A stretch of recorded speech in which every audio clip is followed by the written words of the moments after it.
Welcome to the Filmmaker's Playbook. My name is Jason Branagan, and this is a podcast all about filmmaking. My guest today is actor Laurence O'Fuarain. You might know Laurence as Fjall, the axe-wielding warrior and the very first Witcher in Netflix's The Witcher Blood Origin. Other credits include Can't Cope, Won't Cope and Rebellion, and Laurence can currently be seen starring in Guy Ritchie's The Gentleman on Netflix. Today we discuss self-taping, being kind on set, and lead actors setting the tone for the show. How he keeps spontaneity in his performances, ending up on the edit room floor, auditioning for The Witcher, using Henry Cavill's gym, working from the imaginary, and much, much more. I hope you enjoyed today's conversation as much as I did. Thank you for listening. Hello, Jason. Hey, Laurence. It is fantastic to talk to you. Thanks very much for making the time, man. No problem at all. No problem. Thanks for having me. As I was saying, I listened to a couple of your episodes and they're really good. So I was delighted you asked me to jump on. So thanks very much. Thank you. I'm really looking forward to digging into your career and your craft and getting to know some of the things that kind of make you tick. Yeah, there's plenty of them. Yeah. But yeah, I'm looking forward to kind of going back through it. As I was telling you, I don't really do a lot of podcasts. So but yeah, I'm looking forward to having the chats. Deadly, man. Well, look, let's kick off. How did you come to acting and performing? I mean, I would have started when I was really, really young. And I was like, my mom would have me and my little sister kind of put on little shows, when the aunties and uncles were around. I don't know whether I was any good or not, but she kept asking me to do it. And we'd play, it'd be a bit of a theatre background in my family. Like my mother, she was into the amateur theatre scene and stuff. And yeah, I was in an amateur drama school in Inchicore when I was really young. We'd done a couple of plays, but I have dyslexia, and I really, really struggled with text and stuff. So I couldn't even really read until I was about 12. I went to a remedial school to kind of catch me up for a couple of years. So yeah, being an actor wasn't really kind of something that I was thinking about, but I kind of did start when I was quite young, and then left it. And then when I was in college, I was studying advertising and marketing up in Talent, and I seen the actors were making short films, and I just said, right, I'll give it a go. That seems like fun. And yeah, they cast me in a couple of the shorts. Now they were I was mainly playing the bad guy because I had a bit of shaved head and a Dublin accent, so that was kind of my typecast kind of background there. But I mean, yeah, it was a lot of fun. And then I decided it was something that I really wanted to do and pursue, and I dropped out and I went to the factory, and I studied there for about 8 months, and yeah, kind of just went from there. Did it feel like a big decision at the time to leave college and go and pursue acting in the factory? Yeah, I mean, there was definitely a risk involved. I mean, so what happened was, I'm trying to rejig my memory. It's been a while now. Yeah, so I started doing acting classes at night when I was in college, just to see if I liked it, with Terry McMahon. Um, where was that? It was somewhere in the north side. I think it was the Lab. And yeah, I just kind of fell in love with it. And I think that was down to I wanted to be better in these short films that I was making with the guys. And yeah, it was something that I thought, if people can make a living doing this, it's definitely better than working in sales or selling broadband or working on a building site or whatever I was doing. I mean, I was like, yeah, I'll give this a go. And I just had this kind of belief that I could definitely do it. I really, really, really, really believed that if I put my mind to it, I could make it happen, because other people are doing it. So what's the difference? Like, if anybody else is doing it, why can't you? So I really just put everything into it, and just, yeah. And again, you have your knocks and stuff, but I never really thought that it wouldn't happen. I had to have this kind of total determination and self belief, which I think you need in this industry. Otherwise, you're definitely going to have. If you have a plan B, you're going to take it. I think there's a lot to be said for having just plan A and attacking plan A and making sure that it happens. I love that, man, and I agree wholeheartedly with every sentiment of it. And I love that attitude. When you then ended up in the factory, was that belief reinforced, or what was that environment like for you actually going in and beginning to train professionally as an actor? Right. So it's coming back to me now. So I was working in a call center for Sky, selling broadband at night. Well, not at night. It was like 6 to 8. It was part time. And I remember I auditioned for the factory, and because I was hell bent on getting in there, and I knew that it was mainly for people that wanted to do screen. Well, it was for screen acting. It wasn't for anybody really for stage, because it was just all how to work with the camera and how to, you know, interact with, you know, people on set and all that sort of stuff. It was mainly for actors that were kind of at the time had a background in acting, maybe in theater and stuff, that wanted to actually kind of hone their craft and get used to working on a film set. So I kind of bluffed it a little bit and just, I went in and auditioned, and the audition went really well. They really liked me, but I didn't hear anything for a long time. And then I heard that some people had got in that I knew, and it was like the day before the course was due to start. And I've heard lots of people getting no's. A lot of people didn't get in, and I was like, right. And I was like, I still didn't hear anything, so I called them up. And I says, "How you doing? I'm just wondering about the course." And he said, "Look, everybody's got their place, and it's a no. Maybe try next year." And I said, "All right." And he goes, "Actually, what's your name?" And I says, "It's Laurence." He goes, "Laurence O'Fuarain." I says, "Yeah." He goes, "We've been trying to contact you. I changed my number randomly somehow, or email address, and they had sent it to the wrong one, and I didn't get." He says, "Yeah, do you still want to do the course?" Because like, it's starting tomorrow, and we've been trying to get contact you for the last 2 weeks. And I was like, "Oh my god!" So yeah, that was it. That was how I got in there. So, but I mean, that went from pure absolute joy, and happiness and all that good emotion that you feel, to dread, because I was like, right, I have to actually go in here now and and do this, and be the pretender. I had a lot of a lot of self doubt and imposter syndrome going in there, which I'm still carrying around. It doesn't really go anywhere, but yeah, it was a trip. It was a real, it was a good one. When you get to walk in there the next day, it would seem, how did that training begin to shape you, shape you as an actor? The industry is like it's its own special thing, and there's a way of talking about it, and there's a way of approaching, you know it itself, like, and it has its own special language, and it's very intimidating, especially when you're starting and you don't really understand it, but you really want to get in. So I think a lot of it is like, yeah, it was, but they were great. They were brilliant. They were really, really great. And a lot of people, everybody's nervous. Everybody's fine on their feet. But I think when you get into the actual work itself and the appreciation of film, because we watched a lot of films and stuff and talked about it, it kind of gave me a foundation of what this kind of is.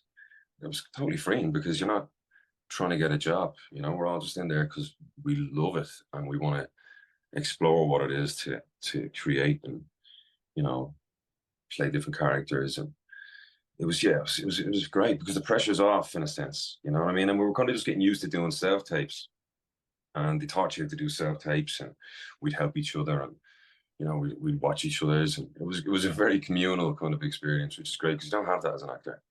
It's very much a solo profession the majority of the time, until you're on a film set and you're working an ensemble piece or whatever you're doing. The majority of the time you're spent alone, whether you're going to get an email from your agent, here's a tape you need to do, this has to be in 2 days, there's a rush on this project, and you have to drop everything. It's mainly you. And the factory was just great, because we became a little tribe, of weird and wonderful lunatics, and we had each other's back. And yeah, it was one of the most incredible experiences I've ever had, and I really, really cherish the memories that I had in the factory. Brilliant, man. And I think you touched on a couple of like important aspects of the industry, and kind of sometimes harsh realities as well, is that you're stuck working individually until you get the chance to get on set. And you know sometimes it can be months before you get back to work and back into those environments, and you're just on your own in a room taping or writing or whatever the case may be. Yeah. Coming from the factory and having this kind of wonderful experience in this family of performers kind of around you, there can sometimes be a shock to the system when the real world hits. You mentioned not having to worry about kind of booking a gig or getting a job in there. You could experiment and explore. What was it like then when it came to leaving that environment and going out kind of, and now having to go, oh, I got to get that job now, or I have to try and find an agent? What were your next steps? Yeah, it was a slap of reality, uh, for sure, because it's so competitive and so hard. And I didn't really understand how nervous you can get in an audition room. But that was an experience, because I remember Louise Kiley came in to do a chat with us, and she got a couple of emails, and she was casting. I think it was Sing Street she was casting at the time, and she got a couple of us in for it. I was buzzing. I was like, there's never been an audition before. So other than the actual audition for the factory, and yeah, I went in. It's just that was an experience in itself. The room can be very, very intimidating, and you kind of have to learn to kind of deal with the nerves, because they don't go anywhere. Like, I still get nervous all the time. But it's kind of, it's like, what's that saying? Get to know your demons' names. Because they're going to rock with you forever. And I think once you kind of get happy with that and you understand that, and you go, right, look, this is the way it is. You kind of manage them a little bit better. And nerves are good. You need nerves because it means you care. And it's just a part of the process. That's what happens. But yeah, that was strange to me. And then with the agent stuff, I went for a meeting with an agent, and yeah, he didn't sign me straight after Ball Street, or after the factory. And that was crushing, because that was my first kind of taste of rejection that the industry gave me. And but it was just, well, it was what it was. And then I managed to get an agency that I'm still with now. She's brilliant. Her name's Lorraine, so it's LBM I'm with in Ireland. And yeah, she's been championing me since the beginning. I mean, I have a really, really great relationship with her. She's brilliant. So she's been, I think, with the loneliness is great, but I mean, I think you need, with your team, that if you're lucky enough to get people to support you through this crazy thing, it's important to have great relationships with them if you can, because they're going to be with you for hopefully majority of your career. They're going to share your highs, but they're also going to help you with your lows too. And I think that's really important, because there's a hell of a lot of lows, a hell of a lot.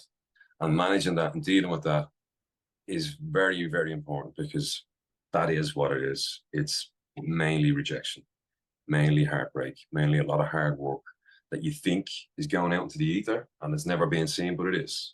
And that's why I think self-tapes are extremely important. And I think young actors that are kind of maybe getting into the industry, or or trying it out, or starting up, that's a big thing for us now, is self-tapes, because the majority of I've been cast off last 3 jobs now just off a tape alone.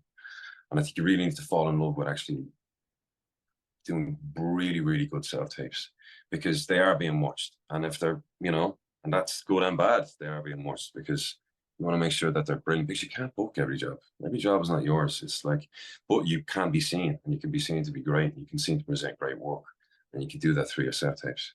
And that's why you can't half-ass it, because I'll tell you what it is. If you're half-assing it and you're up against me, I'm not half-assing it. So, and you'll pay for that, because the competition is so fierce. There's people out there that are putting everything into it. And if you're not, the other person is going to get it, and you won't, and you'll be left behind. So, and that's not to say, it's not like an ego thing or anything like that. It's just like, and that's in every respect in this industry, like whatever position you're in, even crew, art departments, like directors, everybody's fighting for the opportunity to be looking after work.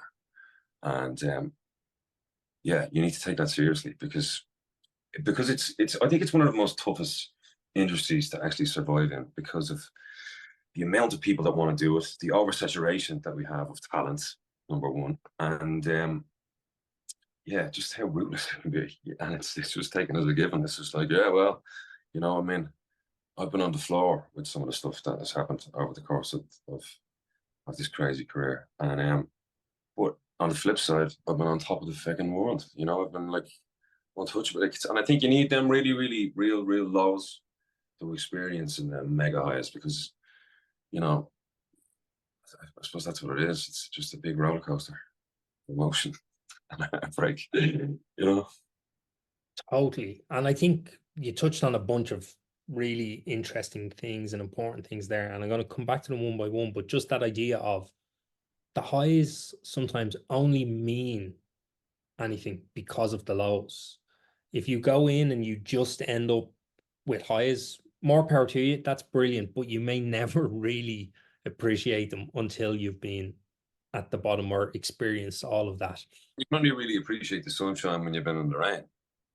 You know what I mean? So it's like that, and it makes or breaks you. That kind of, you know, you want to go through life and have a few scars, because it just means it just builds resilience, and it's just, you know, I feel sorry for you if you haven't gone through a bit of shit, you know, because I think it's important. Yeah.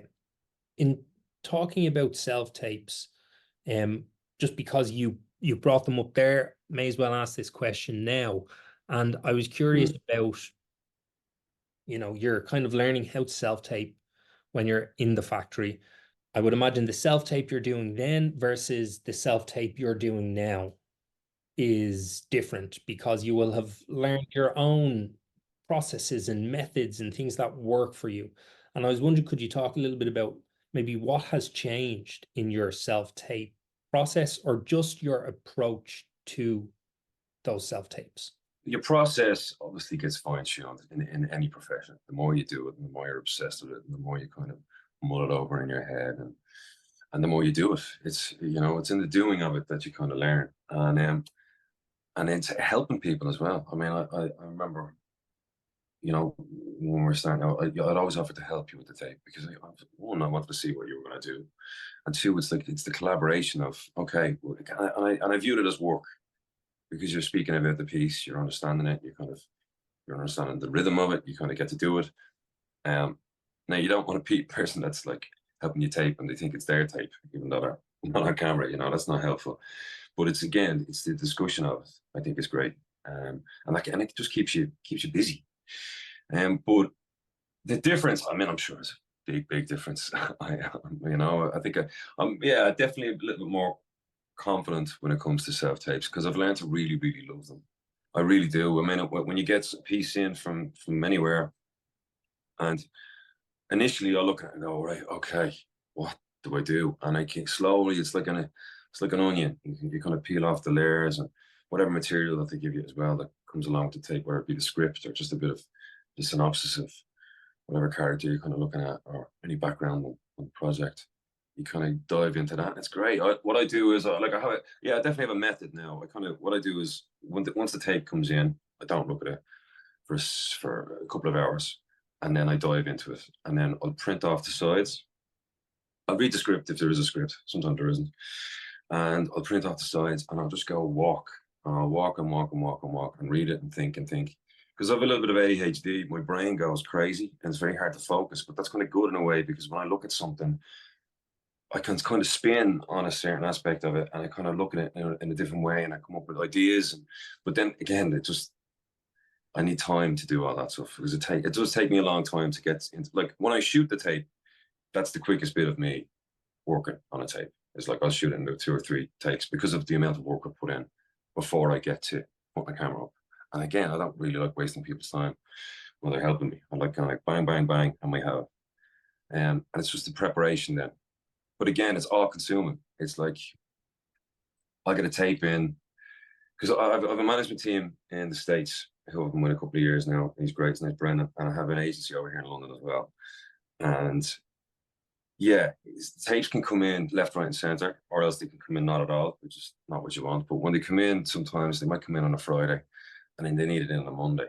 And that just involves major cancelling everything. That's why they call acting, I think, one of the most selfish professions there is, because once I get a bit of work in, or a chance to work, or an opportunity to take for something, I have to drop everything. I have to. I know there's been occasions now when I have pushed back and said, look, I can't. I have plans, you know, I have a wedding to go to or whatever. And I've done that, you know. But the majority of the time, you have to just drop everything. I do anyway, because I can't. I know actors that can read off the script or they put it up on their computer screen and they kind of just read the lines. I can't do that. I think it's down to my dyslexia. I just can't. I need to internalize all of the words, understand the situation, and then do the tape. But that's just me. I don't have the talent to actually, read off a piece of paper. I wish I did, believe me. But the tapes, yeah. I mean, again, the more you do, the more you're kind of going to grow with the process, and you're going to cultivate your own kind of methods to approaching them, and not fearing them. And again, big thing, is once you do them, let them go. Don't email your agent. Did you hear anything? Did you hear this? Did you hear that? You just don't worry, or just let it go. It's because it's gone. And you'll hear something if you hear something. I know it sounds stupid, but that's just the way it is. At that point, you can't control it. You've done everything you can control in the process, right? Mm-hmm. And it goes back to something you said a moment ago, which really resonated with me, was this idea of, if you're up against me and you're half-assing it, I'm not. And I think that, as kind of some semblance of a guiding principle, we can find in lots of walks of life, in the sports world and stuff. Like, I know Arnie often talks about, being in the gym an hour before everyone else. So he was in working harder, so he's going to be harder to beat. Was that work ethic, is that something that you kind of have innately, or that you began to realize over time? Or does it even stem from having dyslexia, having to work a bit harder maybe with the scripts? Yeah, I think it might be a combination of all of it, really. I think with this dyslexia, it is tough, but I mean, I don't really dwell on how tough it is. It's just what it is. And what we're talking about is in the highs and lows. Is like, I spent the majority of my career, fortunately now, the last year or two, thank God, but it's like the majority of my career has been odd jobs, building sites, stock rooms, again, stuff, So it's like the money aspect as well, and that's scary, and especially as you get older. Like, it was grand early 20s, you're okay, because your group of mates are in your early 20s too. You're getting a couple of acting roles here and there, but you're like, pretty much broke the majority of the time. Well, I know I was. That fear of like, right, I need to make this work. I need to make this happen. Not that I initially didn't want to make it happen anyway, but I need to do this now. This has to be, I have to take this seriously. This is my life. This is my career. This is what I want. And I want to make a success of this, like anybody should in anything. And so, yeah, I think that drives me. And again, with the work, I take a lot of pride in what I do. I think an awful, and because it's a very privileged position to be in, to be able to help people tell stories, and to even be on a film set, having a chat with a director, or being in a scene with an actor that you really like. I think there's an onus on you to really, really give it all for not only you, but everyone around you that's supporting you. And even like the likes of my team, like agents and stuff, they're already putting like a lot of hard work into helping me carry on with this career. And you're trying to be the best you can be for everybody else and yourself. And again, it's your work. So I don't know. Yeah, I don't know any other way of thinking about it. It's like, you need to really take pride, because again, what we do in film, on television, is like, it's going to be out there forever. It's a piece of art, it's a story that's going to be here with us long after I'm gone, and hopefully it's touching people then. And I think to have that reach across times, there's something really beautiful about it. I think you're not actually giving it your all. What are you doing? Love it. I'm going to pull us backwards a little bit to leaving the factory again, and maybe just talk about those first kind of professional credits. Then when you do book those first gigs, and you kind of get that first taste of the yeses and the highs. IMDb will say that your first, at least broadcast credit, is Red Rock. Is that correct? Yeah. So my first ever job I booked was, I met a director called Alan Mulligan when I was in the factory, and we became friends. and he cast me in as the lead in his indie feature called The Limit Of, which was crazy because I mean we're talking about slap of reality and stuff. I mean that was nuts because it's like you're number one on the call sheet straight out of drama school, to a sense, it's like crazy. But we shot that, and that didn't come out for I think about 4 or 5 years. I think it was a long time, maybe a little bit less, but it was a long time before that came out. So in a sense, I had an idea what it was like to be on a film set and film every day, but then that just kind of went away. So that was like that didn't happen. So I was, just vying for work like everybody else with at the start of their career, which is fair. And there was Red Rock, but it was Game of Thrones that I actually was cast in. That was my fourth professional set, was Game of Thrones. And I remember, this is how green I was. When I got the call that I got it, I didn't even have an agent yet. And I thought it was a joke. I thought it was one of my friends ringing me up, just slagging me because they heard I was pursuing this crazy thing that's called acting. And I think I just laughed on the phone. I was like, shut up, who is this? And I was, it was Carla Strong. She had cast me as a warrior in Game of. So then again, I was still working in the call center in Sky. I had to go in and tell them, and they laughed. It was so silly, I was like, "What are you talking? You're in Game of Thrones. Get back, log in there, please. Get more sales on that board." And they were great. I convinced them. I told them it was actually it wasn't a lie, and they let me take the couple of days off, and I went to Belfast and I filmed. And again, talk about heartbreak. I had a couple of lines in it. It was when Stannis Baratheon's in the forest, and he just before he dies, before Gwendolyn comes and chops his head off, me and another actor come in, and we attack him. But we had a big speech at the start, and I told everybody to watch it. Like, I'm gonna be on Game of Thrones. Make sure you tune in. Blah blah blah. Ran around Hall of Dublin with a megaphone, and when it came down to it, they had chopped all the lines out of the scene, obviously, and it was just me kind of getting a knife straight through the jugular, which is a bit of crack. But again, I didn't know, I didn't know how to feel. But this is what happens. You just don't know whether you're going to be on the cutting room floor or you're even going to make the edit. It's like you just don't know. That's why it's highs and lows. But it was great to be a part of that show, and I had a lot of fun up in Belfast filming. The team were great. But I remember the immensity of the set just threw me. It was like being on in a music festival, but it was like, shut up, and once you were trying to, everybody's looking at you when it's your turn to speak. I just couldn't grasp that. It was so nuts. So you can imagine how people can freak out on film sets because the enormity of it and the immensity and the amount of people that are running around stressed out doing their kind of bit to kind of make this thing a success. And it's just it's crazy how shows can get made. I still feel like it's nuts. Yeah, and listen, that would be, you're walking onto one of the biggest sets in the world, your first time on a set like that. So I would imagine it could very quickly be very overwhelming. Yeah, most definitely. I mean, and that's why, I think, because it does get better, and it gets better the more you do. I mean, I think I'm a million miles away from where I was back then, as you can imagine. But again, if you spot that on set, I think it's kind of good to kind of be kind to performers and actors that are coming on, and especially if you're a lead in a show and you're on every day, because then nerves do subside and it does become like a job.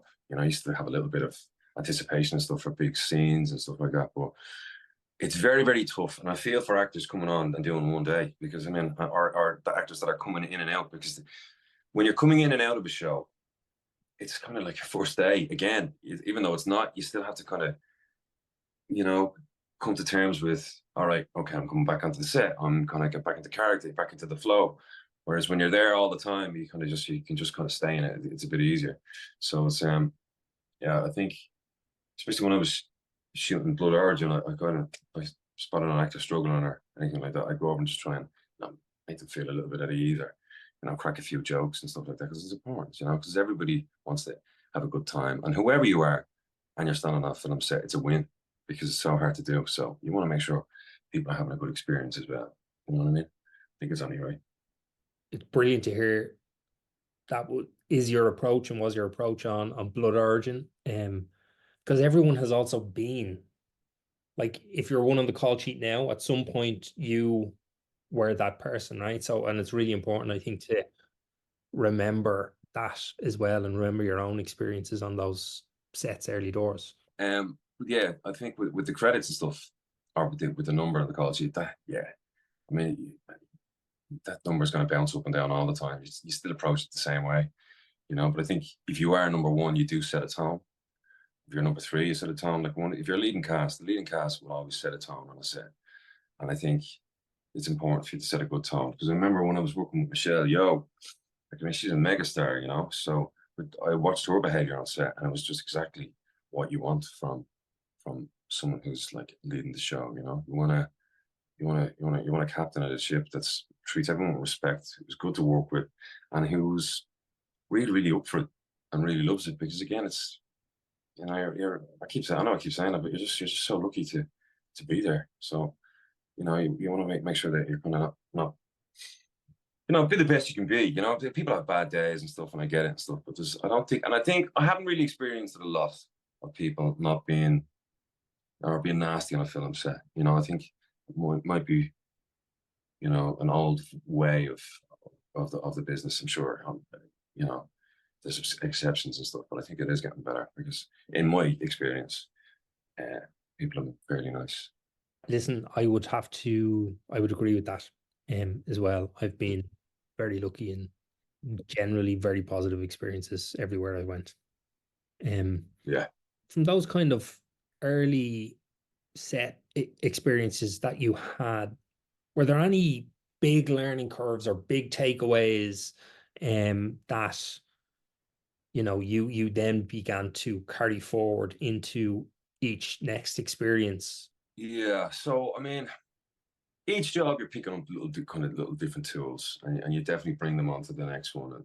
And I think it's more you're building your confidence with the camera and an understanding of you and the camera, and the nuance that you can bring. And it's like a dance, really. And especially if you have a great DP, they're kind of in it with you, and you're kind of have to acknowledge where it is so you don't bump into it. And but obviously you have to kind of utilize the space as well. And yeah, you kind of come into your own. Like, I mean, I know what I do. I pace a lot. And I found out, what I do? I get into the space, and I kind of play it out in my brain a little bit. And here's one with lines. I don't learn the lines until the day before, or else that day. Now I do. I kind of actually like it the night before, because I get to sleep on them. But I won't do it like a week or anything or anything like that. I'll make sure that it's only done pretty much just before we start shooting, just because I want to kind of know them. Now, if it's a big 4-page monologue, I'll be attacking that now. But I mean, if I kind of just learn the scenario and the tone of the scene, because I find you can get caught in a rhythm, and you can know it too well, because I know actors that, and this is just their way, and I'm just explaining mine, but it's just like they will know the scene back to front. They know your lines, they know their lines, and it's probably a skill I don't have.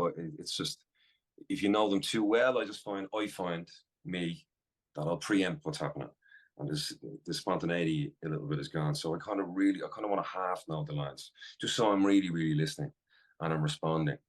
And then through that, I've learned to when I'm on set and I'm doing a scene with someone else, it's like I really want to, because I know actors, like, and I've done in the past, they black out when they go into a scene. They come out, oh, what the hell happened there?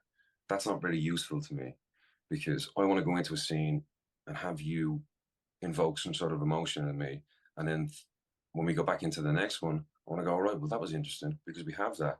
I'm gonna, explore this kind of feeling, or I'm gonna go down this avenue with that, or I'm gonna open that up a little bit more. And then through that, you get 2 or 3 great takes of of your character having an actual human experience or human interaction. And I think that's what it is.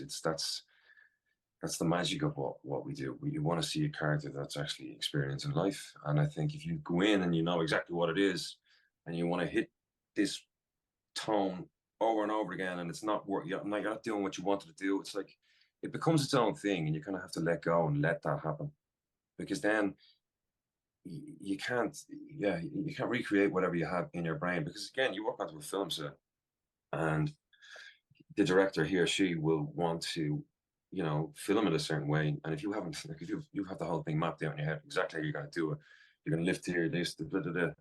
No, I'm not saying that you can't incorporate that within the performance, which you actually, yeah, absolutely can. But it's like you really need to be like water. You need to be able to move and shift with the tide, and you need to really, really kind of, all it is responding and having.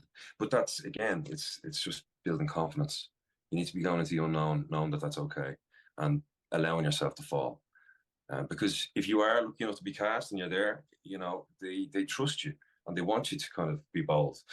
And again, on the flip side of that, you could be on a show where there's no real room for that. They have, this is what it is. This is the piece. This is your coming in here to solve this problem. Don't overcomplicate it or don't overcook it. You don't need to. Whereas if you're doing like a really gritty indie, the character's going through an awful lot and stuff like that, there's room for you to really, really explore that with the director and talk to them. Or if you're coming onto a massive major fucking HBO production, and again, you've 4 or 5 lines and you're coming in for the day, just kind of, be a little bit creative with it, but don't try and pull the director aside and have a big, meaningful conversation about how you're going to look at a dragon flying over your head. Just go in and just do the look. Yeah. I love what you're saying though, because, and correct me if I'm wrong, it kind of sounds like your process is your process for just trying to keep the scene alive. Some performers or maybe some directors might want an actor to do the lines and be able to do them the same way over and over again if you want to do loads of coverage or something like that. But I'm very much in favor of the idea that, well, if we're going again, what's going to be different? Yeah, it's of course, it's like when you get to the edit, if you only have one way of an actor kind of performing it, which maybe that's what they wanted, and if that's what you want, the director will tell you, and that's what you'll do. But I mean, in my experience, the director just go, right, well, we have that. Let's try something different, because you don't know. You know yourself, Jason. It's like when you get to an edit suite, it completely changes, and they might use a little look that you gave in a line in another part to make another bit make sense. Because it's like sometimes they get to the edit and they're like, okay, well, this isn't actually getting across what we wanted. We need a little bit more of that, and we can add this in, and it becomes like a jigsaw puzzle. And if you don't have, if you don't have all these different types of pieces, there's only one way you can have the jigsaw, I suppose. Whereas if you have multiple ways of putting it together, you have more of a chance of making something that you're happy with, because you're not happy with what's on the table. You're kind of snooker. You have to go and start doing reshoots. Now this is an extreme case. I'm not saying you would do something completely different, but I'm saying there's definitely some sort of way lines hit you, or of a character speaking to you in a way, something can, you have to listen to your body. And if you start feeling some sort of emotion, or go with it, run with it, because it could lead to somewhere really beautiful. Because and I think I love performances that are like spontaneous. You don't really see what's going to happen until they happen, because it keeps you engaged. And I think, I think humans themselves are quite spontaneous and quite caged. So it's kind of something really interesting about that to me. You mentioned a word earlier, you used the word nuance, I think, when you were talking about maybe your relationship with the camera. Do you like to know, or will you talk to the DOP or the director about what the coverage is? So, if you know that, right, this is the only close-up I'm getting in this scene, like, do you want to know those things? And will they impact how you maybe play a scene? Yeah, yes and no. It's like at all types, like it does depend. I mean, I don't necessarily change it up too much, but I mean, if it is a close up, I will be very, very minute with my movements. I think that's important. I think yeah, if it's a super close up, it's all in your eyes. You can see everything, and a director might want to push straight up into your face into a close up, And sometimes, yeah, sometimes they won't tell you because they just don't want you to know, because they just want you to focus on your performance. I don't know. It's sometimes like the amount of shots that we're going to do. I don't know. It can be, maybe if I'm just interested, to know how many times I'm going to get a run at this, or even sometimes I like walking onto a set, just thinking about how the director's actually going to set up the shot, because like, we're all at home and we're reading the script, and we kind of have an interest in filmmaking, so we're kind of like, well, I do anyway. When I walk in, I'm kind of like, how are we going to do this? How are we going to, what creative way are you going to do it? Because I have an idea in my head, because I'm just out of a show now. We wrapped on Thursday. The director, Jamie Childs, his name is great, and he was really, really creative with his setups. And I remember I was walking at the set, like anytime I was going, I was just always wondering how he was going to do today's shot list and stuff, or what was he going to do creatively and stuff. And because I remember we were shooting a scene a couple of weeks ago, and it was me and two other characters. But I was like, how's he going to get coverage on that? What's he going to do? Is he going to do like a one shot on me and a two shot on them, or a two shot on, like, how's that going to work? And he didn't. He started off on one of us and then just swung the camera as we were in the performance, and kind of had all three of us in a three shot. It was really cool. I mean, then he got the background as well. And then that led into the next shot. And I was like, that's really cool. That's filmmaking. So stuff like that. Yeah. But to answer your question, not necessarily. I wouldn't really go straight to the DP and go, how much, what are you doing on this coverage for this? If I didn't need to.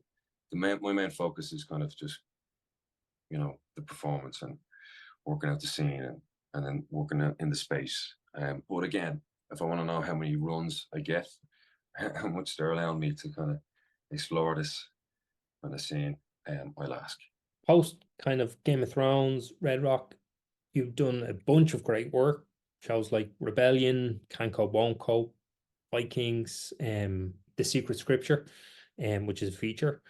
I was wondering what those intervening years were like in terms of, and when I say intervening, I mean prior to The Witcher, where you are working regularly as an actor, still auditioning and taping.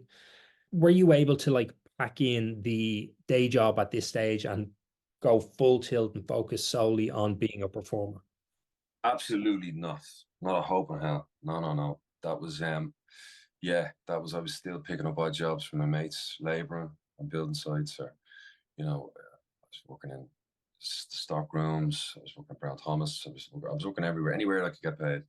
Doing kind of events, where you go out like for Brennan's bread and give out fucking loaves of breads and stuff like that. It's just, anything I could do to make money, because and then a lot of time I was on the dole, which was really, really rough. And they didn't really make it easy for you at all. I don't think there was a very kind of, it's tough when you're an actor, because you're only really as good as your last job, or if you're on a show. I think people find, go, what are you doing? Well, I'm doing this, or like, and people don't understand self tapes.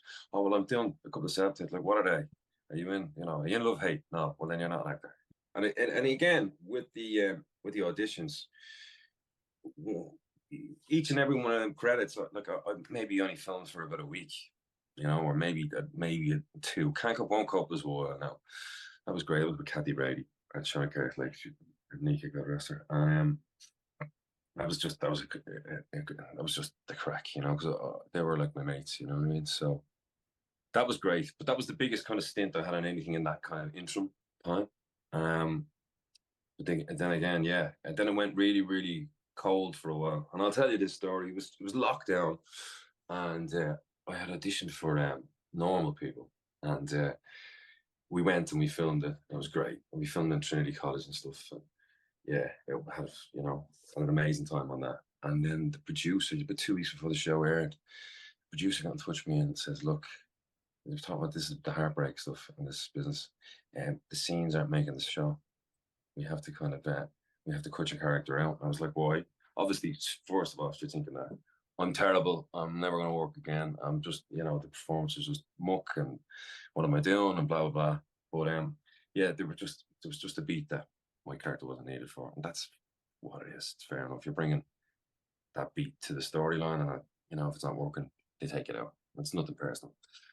but that was tough, you know, and it was lockdown. And I remember saying to myself, sure, look, you know, it's just a show, you know, it'll come, it'll go. And then it turned into the biggest fucking thing in the world. And then I had everybody in fucking Dublin and as far as the eye could see, ringing me going, "What, you were an actor, why aren't you in this? I'm watching this at home. This is a great show." I'm like, oh God, swallow me up now, please. But again, back to the resilience stuff. That makes you. And then after that, then I didn't work for a while. Again, I was still typing and stuff, and I just fell out of love with it a little bit because it was kind of ruining me mentally. Because you can have an unhealthy relationship with this business as well, as I'm sure you know. It can be really, really. It can make you ill, and it can make you really, really bitter, and it can make you, you know, just not enjoy day-to-day life because you're so all consumed with it, and that's not healthy. It's not a healthy way to be. And I remember saying to myself, I remember looking in the mirror going, "No, this is not how I'm gonna go down." And I remember I gave myself a week. I says, "Right, I'm gonna go and think about this for a week and see if I still want to do this," because I had to make a decision. Where is this going to pay my way? Am I going to be one of these actors that are able to, you know, pay their rent and buy fucking groceries and live and do this job? Am I going to be one of them? And if I'm not one of them, is it okay? And I gave myself a week to think about it. And I says, right, what I'm going to do is, yes, it is okay. I'm going to be one of these guys that I says, I'm going to work again. This is what I said to myself in my head. I'm going to work again. I will be on film set again, and I can still do this, but I just have to switch the relationship of what this is and what it means to me. And I need to get some sort of job that's going to pay me a way to live because I was getting older. I think it was about 30 at the time. And I started training as a barber in Grafton Street, in the Grafton Barber. And I was like, right, so I had that. And that was like nearly my main focus, but I was still kind of taping. But once I'd done that, once I stopped giving this career, this power and this kind of crown, right, and put it on a pedestal and took that away from it, I actually kind of found that it helped my performance a lot. And it helped me in situations like this when I'm talking to people, because I'm not trying to get anything. You know, you are in a sense, but I think you can actually start being yourself because you don't need that to make you yourself. You know, you have to find something fulfilling that outside of this. Otherwise, it'll drive you nuts because this is not. You have to have a very healthy relationship with this whole career, and you know, otherwise, you're going to go to a very bad place, and it's not going to be good for you. And again, how are you showing up to opportunities when they happen if you are in a bad place like that, like a madman? Because it's just like you're just kind of you're not present, you're not there. You're like, oh my God, this is happening now, this is a big meeting. Because what happened, not to jump ahead, when I did get the meeting for The Witcher, I was in that place. I was great. You know, it was like I didn't even want it. Because and this is the thing, to going back with the whole self-tape thing. I was taping for Sophie Holland's casting over here in London, and I sent them a lot of self tapes, and they were fans. And again, I wasn't getting these jobs, but they were viewing the tapes and really liking the work. And this is what actors don't know: the casting directors are championing you if you're putting in really, really good tapes, because that's their bread and butter. They want to submit the best. They want to find who they're looking for. That's what they're asking to tape. And when they asked me to tape for The Witcher, I talking about, like, you know, doing great tapes. I sent them a mediocre tape because I was like, you know what, I'm not going to put as much effort in as I usually do. I'm just going to do it, whatever. And it wasn't even called, it was called The Lark at the time. And only for I put the groundwork in with that casting company, they got back to my agent and says, what is this? This is not Laurence's work. Send that back to Laurence and get him to do it properly, because I really looking for this job.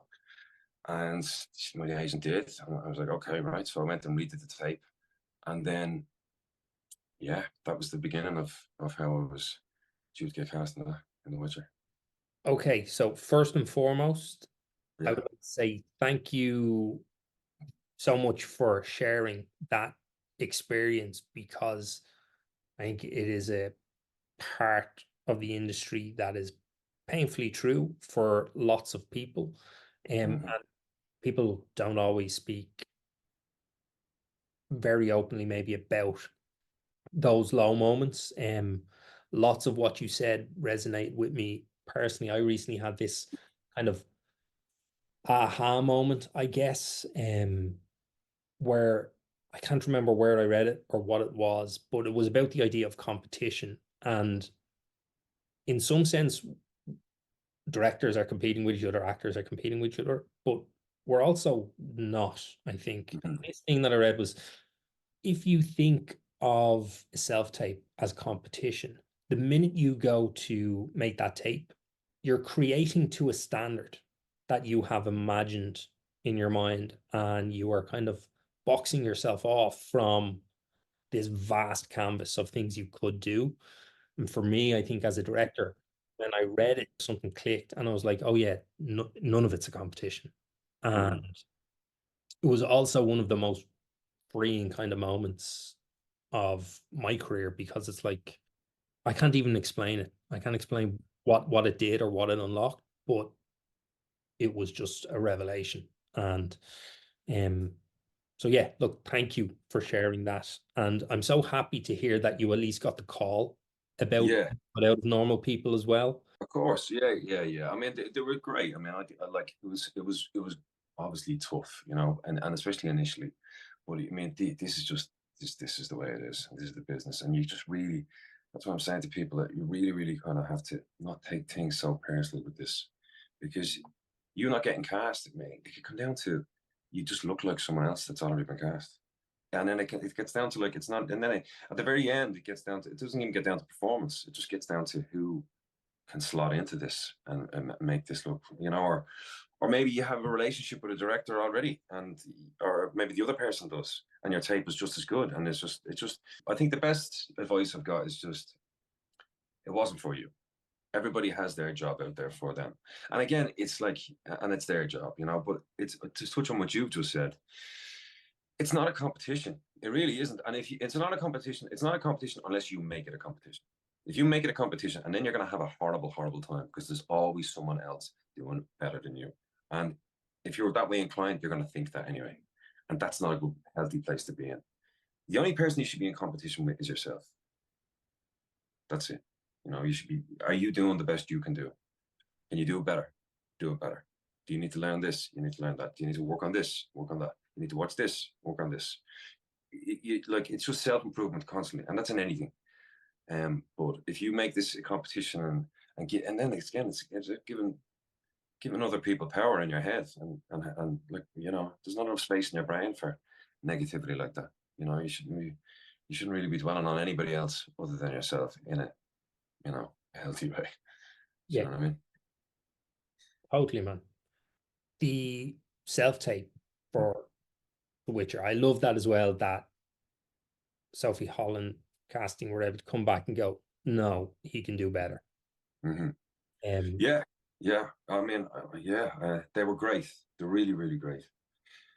With the tapes for The Witcher, I didn't understand what it was. Again, it was lockdown, and I had just learned how to be a barber, and I was going around butchering on my mates for money, because all the barbers were closed, obviously. So they had my budget skills happening. There was a lot of unhappy haircuts floating around Dublin at that stage, believe me. And so it was great, and so they sent me another tape, and again, because it's so much rejection, like, it's so much, so much, and then obviously with the other job and stuff falling through, I was just like, and because I tape a lot, I would tape a lot, but I didn't seem to be getting.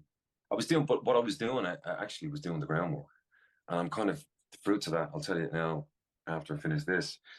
Like, I'm meeting people now that I've taped for 2 years ago, and that relationship has already been cemented. And now I'm having a meeting with them, and now I could be going here to do this and da da da. But when you're in the mix of that, and you're in the thick of it, you don't understand that that's what you're doing. You're educating casting directors on who you are. You're educating directors on who you are, and it's a process. Like, some people are great. I mean, they boom instantly get a leading role in something, and they're fantastic in it, and their career just goes. But that's not the norm. The majority of us have to put the work in, and that's great. If that happens, you happy days, because it's what we're all chasing. But for the majority of us, it's about learning how to do this job properly, doing these tapes, putting the groundwork in, making sure people know who you are, and working on yourself, working on your craft. But with the Witcher tapes, I knew it was a job that they were looking at me for, so I started putting the work in, and I think I auditioned for The Witcher about 11 times, I'd say, for Netflix, because I got 5 tapes in, and then eventually the showrunner asked to meet me, and again, I don't know where my head was. I'd looked it up, and apparently I had pegged down that Jason Momoa was playing the lead in a spin-off of The Witcher called The Witcher Blood Origin. And I was saying to myself, Jason Momoa, I was like, right, well, maybe I could play like his little cousin in it or something. Or maybe, I could be, I don't know, something along the lines of related to him in a way. And so when I met this showrunner, he Zoomed me when I was in my mom's house in Drimnagh. And I opened the laptop and we had just started talking. And I remember saying to him, yeah, it's okay. I was so I don't know where my head was, but I was in a place where I was like, all right, and I was completely myself, because when he jumped online, as soon as I heard he was Irish, all I wanted to do was talk to him about where he's from in Ireland. And then he was in LA, and then I just wanted to talk to him about LA. And he was like, can I tell you about the show? And I was like, yeah, if you want, go ahead. He was just so, he's like, this is the weirdest meeting I've ever had in my life. I was like, yeah, well, go on, tell me about your show. Come on, come on. And he pitched it to me, and this is no word of a lie. After he was finished, I turned to him. I said, "That's great. That's great." So yeah, and he told me the whole beginning, middle, and end of Fjall and his journey and being the very first Witcher ever created and where they're going to shoot and blah blah blah. And I looked at him and I said, "That's great." But I goes, "What am I doing in the show? Why do you want to see me?" And I remember he just looked at me. He said, "Like, are you for real?" And he goes, "I've just explained to you what I want you to do on the show." I goes, "You want to see me for the lead in this?" And then it all the penny dropped, and that's when I started getting nervous again. That's when I started, that's when the whole nonchalant thing was dropped straight away. I was like, right, okay, well, affect this up, no, boom, boom, boom. But then he started laughing because he could see the wheels going in my head. He goes, no. He goes, to be honest with you, Laurence, I just wanted to meet you just to make sure that you were all right, and you're all right. So he goes, Netflix are fighting me with you though, because you're not a high profile, and I really, really want you though. So will you just keep doing these tapes? And I says, look, Declan, you can send as many tapes to my little box room in Drimnagh as you want. I will knock them out of the park one by one, and I will bag this job. And I did. I did. They kept sending them to me. I just kept sending them back because they needed to see every kind of aspect of Fjall before I took on the part. Just because they were taking a chance on me because I wasn't known. And then I'd done a chemistry read, and then I was cast, and then I helped cast the rest of the guys with the casting team, which was funny because it's funny, like going from, cycling around on a push bike, broke, to working behind the scenes on a Netflix job that you're the lead in. It was so surreal. And then because it was during lockdown, I was living at home. I was making $300 a week, in Brown Thomas and stuff in the stockroom, and they came during lockdown in a fancy car, collected me, drove me to the airport. I remember we got stopped at the airport because it was during the quarantine and stuff. And I remember telling the guards, they were like, "Where are you going? Are you on holidays?" I said, "No, I'm going to. I want to get a big job. I'm heading off to England." They were like, "Oh, what is it?" I goes, I can't tell you. Anyway, they said, "Best of luck," and they let me through the barricade or whatever. And they collected me, drove me to a nice little apartment, set me up for 8 months beside the studio. And it was incredible. It was incredible. Really, really like fairy tale stuff. That's amazing, man. And, it exists off the back of all of the heartbreak that came before it. As you said, that idea of what you were doing all that time was just building. Failures and all of our failures, or all of the no's, or all of the rejection, are the building blocks. They're the foundations for really robust, solid careers, I think. Yeah, and it's about getting a few scars on you and just kind of like, because I think once you fall down once and you get back up, you understand that if I fall down again, I'll just get back up. And it's understanding like there is pitfalls and there is lows, but there's also highs, and it doesn't get any easier. I find like I'm still, you know, I'm still typing away. I'm still kind of putting the work in, but it's like I've taken I think the worst pressure that we can put on ourselves is from ourselves. Because yeah, it's just because it is so competitive and so tough. But it's yeah, building resilience I find is really important. And there's nothing like you're either going to build resilience or you're just going to leave the industry, because there's no two ways really, you know, because like it can eat you up and spit you out, but you're stronger than that. You're strong. Like yeah, you're built from strong stuff. You know, there's worse things you could be doing, harder things you could be doing, better things you could maybe be doing. But yeah, it's just I think it's about don't give something too much power over you and let it dictate to you. Like it can, like don't let it ruin your life, because it's not that important. You know, learn to love it, every aspect of it, and it's including, you know, the downs and highs and lows. And but yeah, I think you have to take it all as it comes.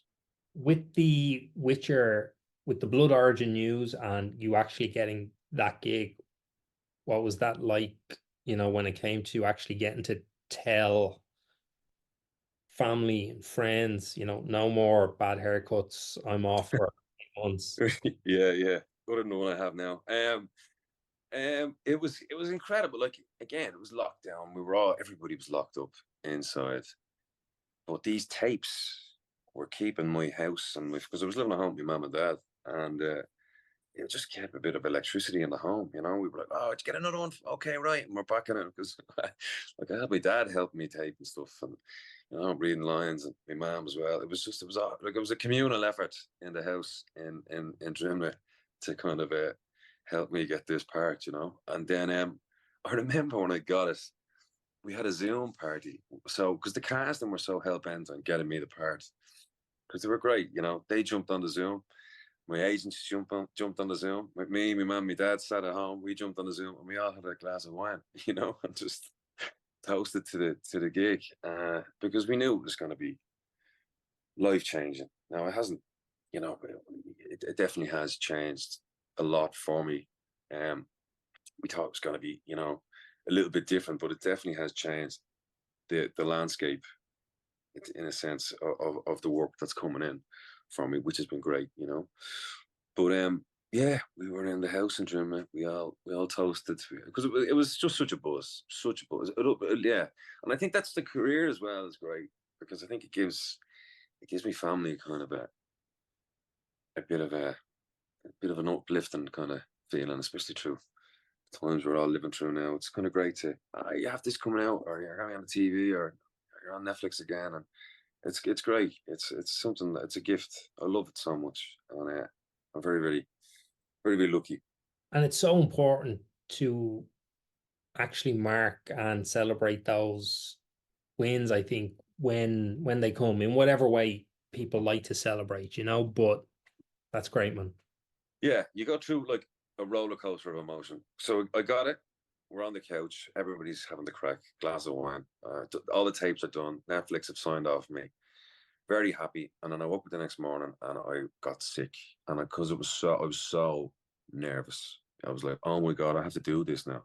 How am I going to walk onto a multi-million-pound production and perform and carry this series and give it everything it needs to be? And I mean, I'm winging it here. Like I'm like, I'm a spoofer. I'm a chancer. Like, how the hell did I even get this far? I mean, what am I doing? And the one person that I have to thank for the rest of my life is Helena Walsh. And I work really closely with Helena to this day. Um, and she helped me prep for The Witcher. She's like she's my acting coach, life coach, like a dear friend. I mean, she's just the best. And I worked really closely with her for weeks, and it was, you know, the performance stuff. I was able to prep that, but she really, really, it was mainly to just be comfortable walking onto that film set, and that's all. It's 80% of what this is just being comfortable. Because once you're comfortable, you can get all that baggage out of your way, so you can actually see the wood through the trees and take direction and move with it, and not have these kind of weird voices in your head that are going to steer you in the wrong direction, or get you nervous, or have you kind of shaken and given a bit of a weird performance. It's like she helped me for months, because once I did get cast, it got pushed back a lot, and then it was the physicality that I needed to get into shape, which was an experience. So how long, what was your lead time like? Because it's a very physical role, in from a performative perspective, and just I think for you to sell Fjall and this idea of him being a warrior, what was the lead in terms of getting in shape? Yeah, I mean, I think I knew I got the job about 6 months before the cameras were up, but we were in the middle of lockdown, and there was no gyms open, so I was freaking out. So I was jumping into my mates' back gardens. I was like, whoever had a weight bench or whatever, I was there. I was like crawling on roofs, or whatever I could do was out in the streets, and I think it got to about 3 months. I was doing that for about 3 months. I was like, this is ridiculous. I need to actually be in a normal gym. They need to do something, because I don't look like Fjall the way I'm looking at the minute. So when I got in touch with the showrunner Declan, because we became quite close, through the whole thing, and I just said, look, man, you need to get me over there. I said that you said that Henry Cavill had it, because that's where they filmed the original Witcher series, and he had a gym on set, and I said, look, I need to be in that gym. I need to be there now. This has to be my prep. And he says, yeah, no, I hear you. And I goes, you don't. I need to be there tomorrow. And he says, right, I'll pull a few strings, because because it obviously costs money to fly you over and keep you there.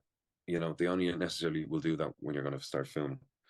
They don't necessarily do that. Like it hasn't happened since, and I don't think it'll happen again. But I was able to persuade them to do that. So that's when they put me up in an apartment right beside the studio. And I mean, the stages weren't even built yet. And it's a massive, massive lot. It was in an old ex-army barracks. And I remember they offered me a car, and I didn't have a license because I'm an actor. And they gave me a little blue bike, and I just used to get up in the morning, every morning, and cycle into the set. And at the beginning, the security guards, because as the sets are being built, they have security everywhere, just so people aren't robbing the material. And they were chasing me around, because they were like, who are you? What's going on here? Why is this young fella in a fucking blue bike cycling around this empty lot? And I'm like, I'm an actor. And I was like, what are you talking about? You're an actor. This show doesn't start for another 3 months. It was like, what are you doing here? Like, and then anyway, word got around that I was the actor that they flew over to use Henry's gym to get in shape just before we shot. Because the physicality with Fjall was very, very important to me, because one, he fights with a big, massive, giant axe, and you need to look like you're able to pick that up and swing it properly, because if you don't look like a character, you can't really sell it. I think there's an awful lot to be said for looking like who you're playing. And again, it helped me really focus, because again, it was still locked down when I was over there, so there was nowhere open. So it was mainly just me and that apartment, the scripts, and the gym, and Helena. And that was the life I was living for.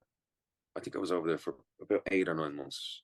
And as we were shooting, I'd either go to the gym in the morning, or else I'd get the guys to drop me to the gym after we shot all the scenes for that day, which was pretty much every day.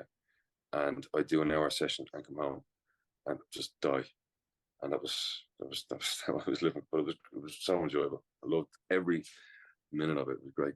And then once you felt like you had that physicality, when production was upon you and you're working with stunt coordinators and choreographing those fights and stuff like that, how long did you have to learn that element of Fjall? Yeah, that's a good question, man.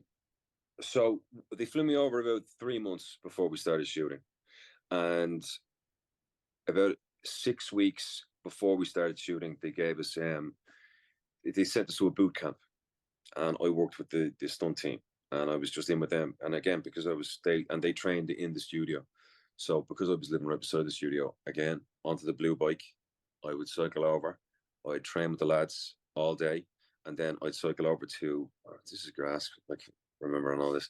I'd cycle back over to the over to the gym and put my session in the gym then, and then go home. So it was really, really, really physically intense. And yeah, I found I was in the best shape of my life, you know, because it was just constantly training. And then with the stunts, like I really, really excelled at that because I just loved it, you know. It's kind of like a dance in a sense, you know. You have these kind of it's all different segments and different moves, and they all kind of splice them all together. You're never doing one big fight sequence all in one go. It's never just go. I'm sure you know. It's like two moves, boom, boom, and then okay, you reset, boom, boom, then you reset, and then they get coverage all around it, and then they edit it all together, and it looks like you're a lot better than you actually are, which is great. And yeah, so I worked with them for, and then the whole way, anytime because it was an awful lot of fight scenes in it and stuff. Anytime I wasn't shooting, I'd be in the studio just learning the next sequence or learning the physicality for Fjall when he goes through his kind of transition towards the end of the series. I had to learn. I worked with a movement coach called Paul Casey, who was brilliant.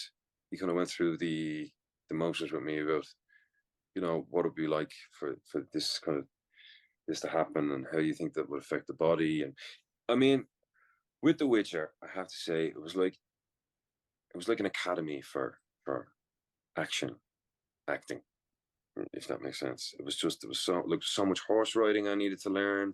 There was so much stunt choreography. You know, there was so many weapons training. There was just, you know, just actual physical training. And then obviously then it was just filming every day. I really, really got my set legs. I got to really understand how to work with the camera, understand every single department, because I was just living it. I was living and breathing it for the 8 months. It was nothing else other than that. I was there every single day, and sun up till sundown on that film set.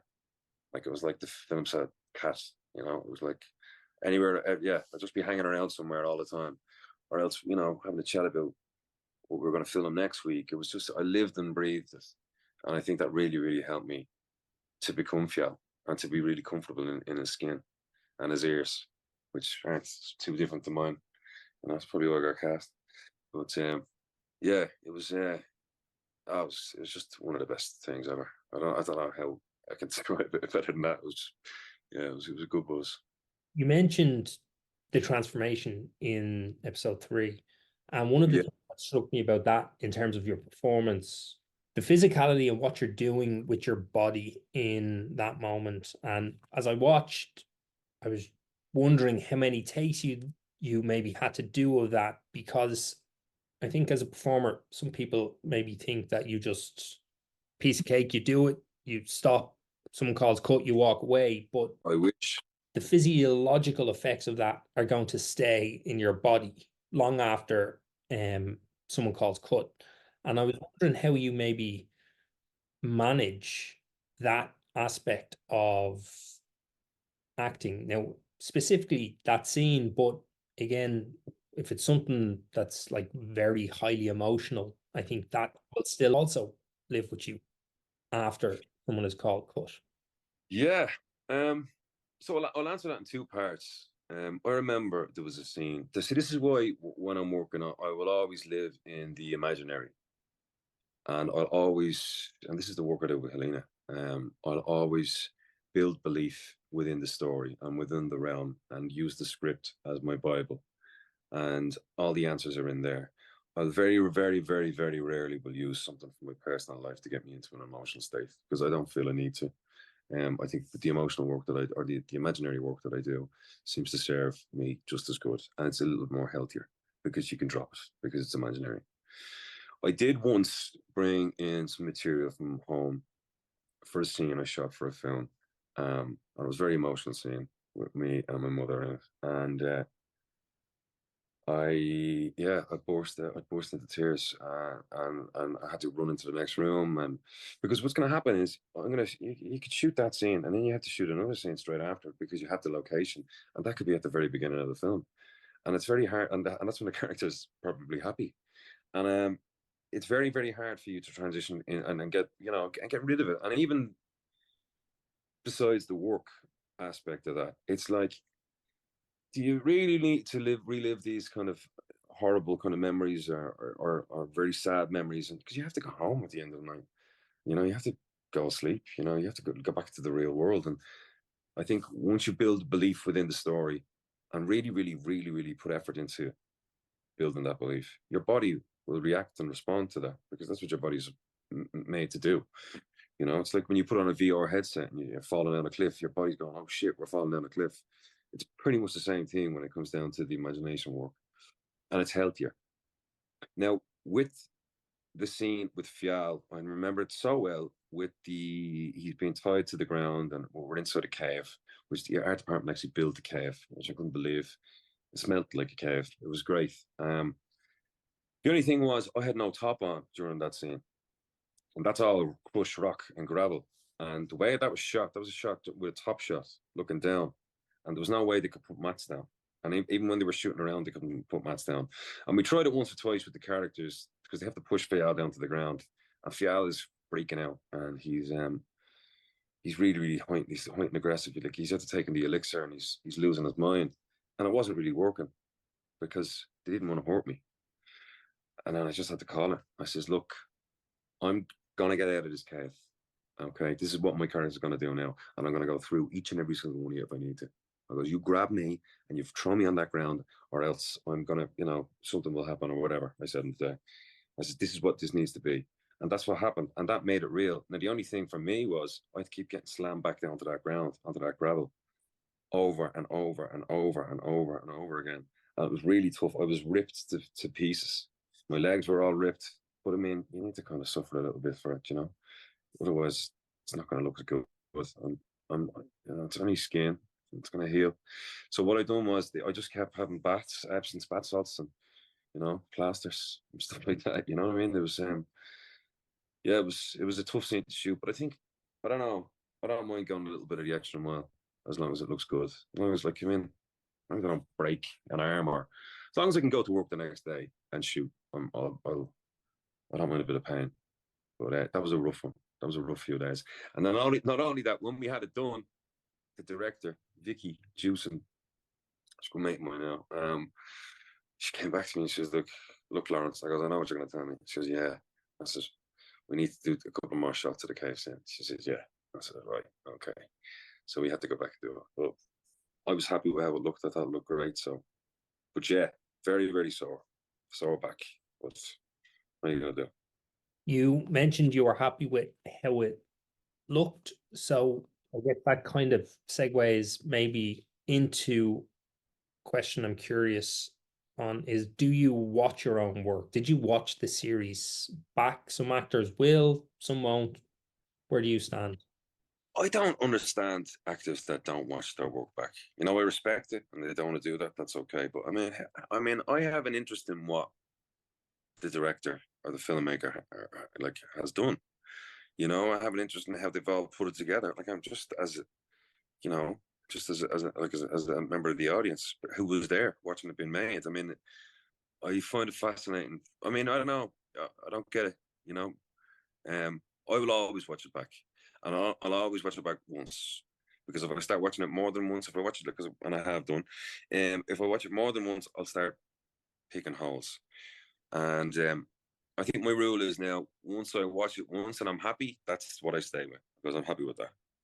Because I guarantee if you watch it more than once, you're going to start spotting stuff where you're not happy, and you end up not liking it, and you're in your head then, and it's not good. So I think, and then again, it's like, I like seeing other people's work.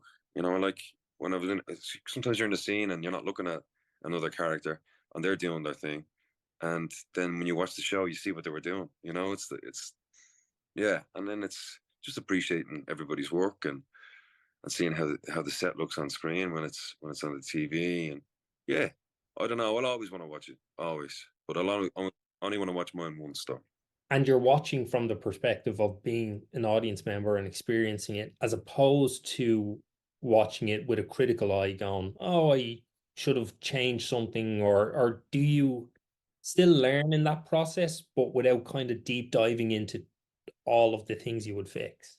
Yeah, I think that it's a mix of both. I'm still definitely critiquing. I'm still looking out for, a little bit of a left turn there or a right turn there. I'll definitely, it's hard not to. It's your work. You know what I mean? You're like, right. I don't know whether that work, or you could be like, yeah, I'm happy I made that choice. I mean, I'm glad I stuck to my guns with that one. But it can go the other way as well. Like, oof, right. I wish I was told maybe, go turn that around, or didn't, that didn't land the way I thought it was going to. But again, that's trial and error. But again, the audience as well will bring their own interpretation to whatever your character is doing. You know what I mean? And if you're bluffing it in one scene or whatever, um, the audience might necessarily not pick that up. But yeah, I will watch it as an audience, but I'm definitely looking at my stuff with a bit more of a, you know, a keen eye, maybe.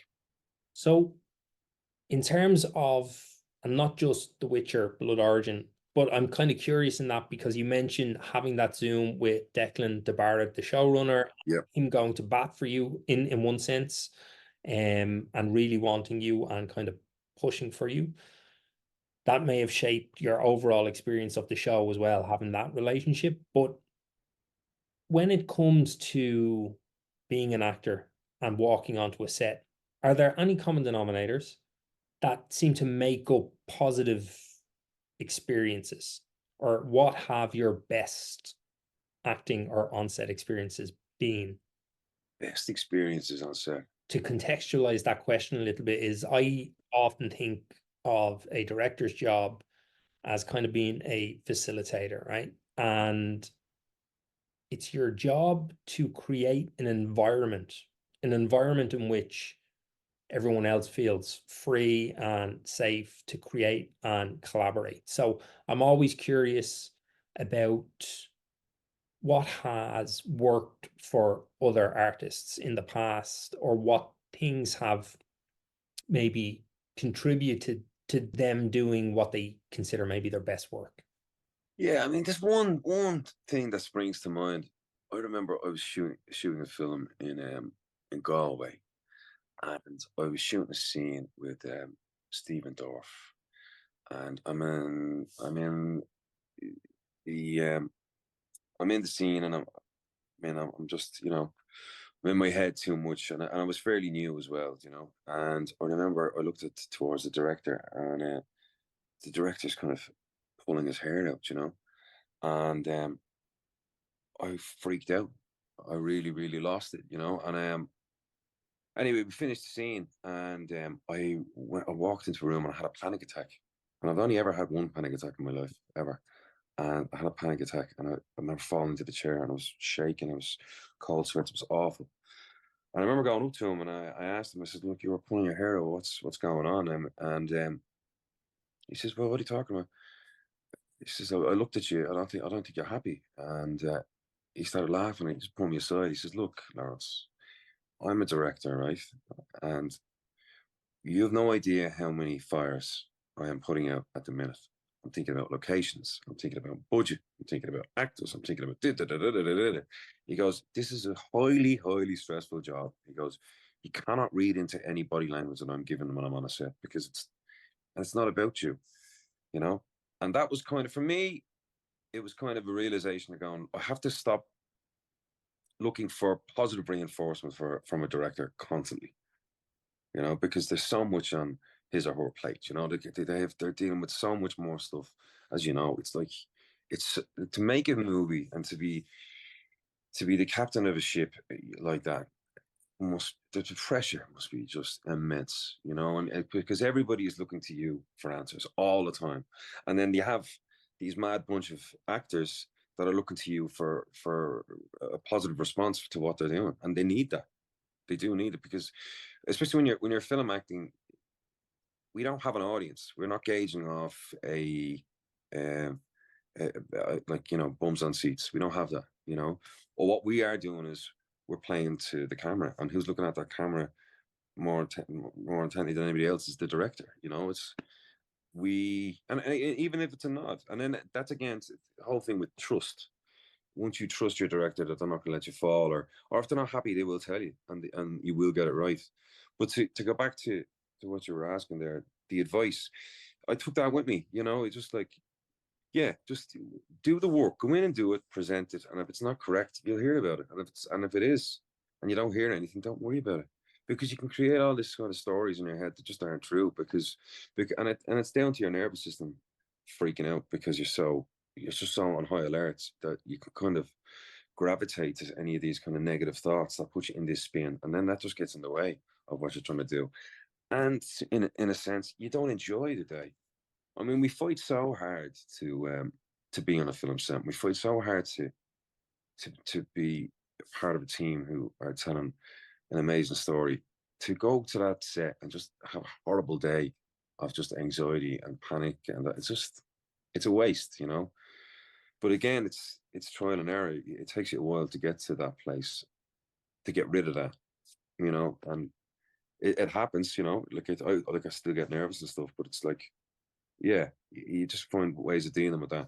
And that, to me, that story about when I was told, you know, I'm dealing with so much stuff, and I've an awful lot more on my plate than you think. I just looked at the director as another human being in that sense. I'm like, oh right, this is what it is. You know, you're not, you know, you're stressed too, like me. So we're connected in that sense. And yeah, I think when you approach filmmaking as in, I'm here to help you, it's just a better way of looking at it, I think. I love that. It's a great way of looking at it. And I think for everyone in every role, and I think that's how, even for directors, you're there to, you know, all you need to do is facilitate everyone else doing really good work. And then people will think you're great. But really you're just, you know, you're sitting on the shoulders of everyone else. You've just become a steer. Exactly. So Yeah. okay, so what would be, kind of knowing what you know now and looking at where you are in your career now, what is one piece of advice if you could give young Laurence a piece of advice back when you're going into the factory, what would that be? Be yourself. Be yourself. You know, it's. I think being yourself in you know, in this industry is it's sometimes it's hard to do. You know, because we feel like we're being constantly being judged, which we are in a sense. Um, but being yourself is, there's something really real about it, because that's, you are being real. And yeah, you know, you can't be friends with everybody. You know, it's just because that's just a given. People gravitate to different people, and that's the way it is. But you can be courteous to everybody. You can accept everybody. You can be respectful to everybody. But yeah, just, you know, be yourself, and just know that you're worth it, and then you deserve to be where you are, and you deserve to stand beside people, and to be involved in that space. Because I think with, especially with the arts and stuff, with acting, I mean, it wasn't really a given thing where I come from. It wasn't really something that, you know, you told a lot of people, um, especially as a kid, you know. So I think for me it was weird, you know. That's why when I started out, I didn't tell anyone. I started, yeah, I was sneaking into town at night doing these acting classes. Like I was living this double life, like a secret agent or something. It was nuts. And then when I told my mates I was going to drop out and pursue it, they were all laughing, you know, and they laughed for years. And in a nice sense, not an evil sense, you know, but it was like, yeah, I think maybe keeping your dreams to yourself is a good thing, because, you know, that can kind of give you strength, and other people can sway in whatever way. You want your ship going in the right direction. You don't want anybody rocking it and sending you off course. So I think when you keep your cards close to your chest, there's kind of power in that. So yeah, being yourself, and keep your secrets to yourself until otherwise. I like that idea, work in silence. I think it's a, you know, Mm, you don't need to be out shouting about, am I brilliant? Look at all the things I'm doing. You mm, just get on with the yeah, grind and let the work speak for what itself. am I doing? Yeah, because I mean, like, the work is going to show up when it shows up, and then by that stage it's done. And I think, you know, having humility in uh, in any profession, I think is kind of a bit more attractive. You know what I mean? And I think, and maybe it's the Irish in me as well. You know, I know I don't, you know, you don't want to be getting ahead of yourself, or, you know, getting a bit too big for your boots or whatever, as they say. But I loved what you just said there, working in silence, because that's what I do. I mean, I don't post a hell of a lot on social media. I only have an Instagram account. That's all I can manage, really. And I think it kind of gives you a bit more of a basis to do good work, because there's not, there's too many voices, too many cooks in the kitchen. When it's just kind of, your circle's small, I think you can do some really, really decent stuff, and you can stay focused. You mentioned briefly about the change in your career kind of post Blood Origin. I know you've wrapped Guy Ritchie's The Gentleman. The Gentleman, we filmed The Gentleman just before the actors' strike, and I'm actually going to the premiere tomorrow. It's in London, and that's going to be on Netflix on Thursday. So that's going to be on the 7th. Thursday's the 7th. And then Brian Durnan's Spilt Milk, that's in the edit now, and we're hoping to have that out maybe sometime next year, or maybe later on this year, we're hoping. And I've just wrapped another Netflix series last Thursday. And I got a role that I never thought, like little me is freaking out now, because I never thought I would be given such an immense character to play in popular culture. So that was an experience filming that, and that to me was a difference, because each character I've played, I've never really played a very, very well known character, and this one I've just played would be one of the most well known characters on the planet, and that came with its own bag of anxiety and fear, but joy and as well. That was crazy. And again, I always have an issue with my first day on set. Not that the performance or anything goes badly. It's just I never sleep the night before. And this one, I remember going to set the first day. It was like an anvil sitting on my chest. I was like, oh my God, how am I going to do this? And is this going to go well? But yeah, we shot it. It's done. It's in the can. I have a couple of more days to do it, doing it in about, I think, in maybe the end of July. But but I can't say what that is. But there's a few bits. The Gentleman now, I think, on the 7th will be one to watch. Myself and John Connors make an appearance on that. So that'll be fun. Great. Look, Laurence, thank you very much, man, for your time and for sharing. It was a great chat. No worries. It really, really was, Jason. And thank you for having me on. I had a great time. Appreciate it. And that's a wrap on Laurence O'Fuarain. Thank you for listening to the Filmmaker's Playbook. If you were enjoying the show, please share it with a friend, or follow and rate us on Apple, Spotify, or wherever you get your podcasts. It's a great way to support the show. As always, if you have feedback, questions, or topics that you'd like me to cover on the show, please put them in the comment section on our Instagram page at the Filmmaker's Playbook Podcast. You can follow me on Instagram at Jason Branagan Director. You can find Laurence on Instagram at Lars O'Gram. Links and social media handles are in the show notes. Join me next week when I talk to high-end television director Steve Hughes. Until next time.